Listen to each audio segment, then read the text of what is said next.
മനുഷ്യന് കടന്നു ചെല്ലാൻ പറ്റാത്ത പ്രദേശങ്ങളിൽ സഞ്ചരിച്ച് ദൃശ്യങ്ങൾ പകർത്താൻ കഴിവുള്ള കുട്ടി റോബോട്ടിനെ കണ്ടുപിടിച്ച് നാട്ടുകാരുടെ ശ്രദ്ധ പിടിച്ചുപറ്റുകയാണ് കണ്ണൂർ കൊട്ടിയൂർ സ്കൂളിലെ +2 വിദ്യാർത്ഥി അരുൾ രവി.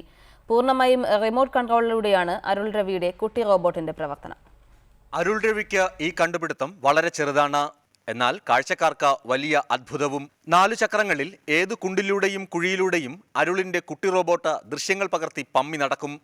50 മീറ്റർ അകലെയിരുന്ന റോബോട്ടിനെ റിമോട്ട് കൺട്രോളർ ഉപയോഗിച്ച് നിയന്ത്രിക്കാനും കഴിയും. 90 ഡിഗ്രി ലംബമായും 360 ഡിഗ്രി തിരശ്ചീനമായും ക്യാമറ ചലിപ്പിക്കാനും കഴിയും.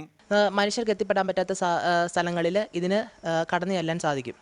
അങ്ങനെ ചെല്ലുന്നതോടൊപ്പം തന്നെ ഇതിന് വയർലെസ് ആയിട്ട് തന്നെ വീഡിയോകൾ ചോർത്തിയെടുക്കാനും സാധിക്കും. 50 മീറ്റർ പരിധിയാണ് ഇതിന് വീഡിയോകൾ ചോർത്തിയെടുക്കാനുള്ള കപ്പാസിറ്റി ഞാൻ കൊടുത്തിരിക്കുന്നത്. ഒപ്പം 90 ഡിഗ്രി ആംഗിളിൽ ഇതിന് ഉയരാനും 360 ഡിഗ്രി ആംഗിളിൽ ഇതിന് ചുറ്റാനും സാധിക്കും. അങ്ങനെ അതുകൊണ്ട് തന്നെ ഈ റോബോട്ട് നീങ്ങാണ്ട് തന്നെ ഇതിന് തൻ്റെ ചുറ്റുമുള്ള ഒബ്ജക്ട്സിനെ കണ്ടുപിടിക്കാൻ സാധിക്കും. ഇതിനു മുമ്പും അരുൾ നിരവധി കണ്ടുപിടുത്തങ്ങൾ നടത്തിയിട്ടുണ്ട്. പുതിയ റോബോട്ടിന് കാണാതായ വസ്തുക്കളെ കണ്ടെത്താനുള്ള കഴിവുണ്ടെന്നും അരുൾ രവി പറയുന്നു.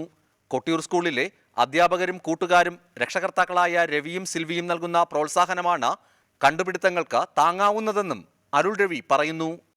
റിപ്പോർട്ടർ, കണ്ണൂർ.